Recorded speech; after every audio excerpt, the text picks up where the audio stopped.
ভাই আমার ড্যানিশ জিহান, আর ঠিক এই মাসে শুনেছিলাম তার মৃত্যুর খবর। ভাই বিশ্বাস করতে পারতাছিলাম না, চোখ দিয়ে পানি পড়েছিল অনগর। আর শুনেছি আল্লাহ নাকি যাকে ভালোবাসে তাকে জলদি তার কাছে টেনে নেয়। আর লাখো কোটি ভক্ত একা দিয়ে চলে যাওয়াটাকে ছিল বেশি দরকার। হে ড্যানিশ, মিস ইউ মেরে ভাই।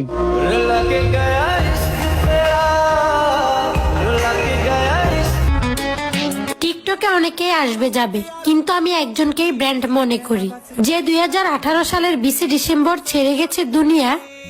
তারপরেও তার ফ্যানরা এখনো তাকে অনেক ভালোবাসে। We are miss you Danish Jihan. তার ভিডিও না দেখলে হয়তো টিকটক ভিডিও করা শুরুই হতো না।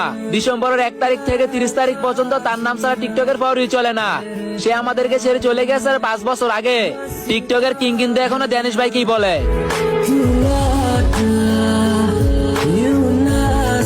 2018 সালের 20 ডিসেম্বরের রাতটা যে সবার মনে আছে, এটা তো ভালো করেই জানি। ওই দিন হাজারো মানুষ কেঁদে ফেলাইছিল, হাজারো চোখের পানি। আমরা তো টিকটকে কিছুই হই নাই, সে ছিল টিকটকের কিং।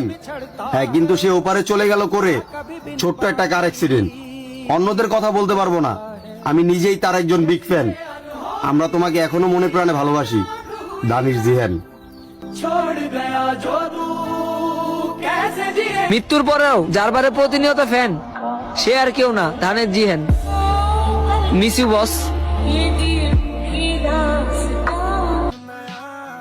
মরার পরও যার বারে প্রতিনিয়ত ফ্যান, তিনি আর কেউ না, তোমার আর আমার প্রিয় দানিশ জিহান। तेरे यार बंदे ने मेरा तू ही है।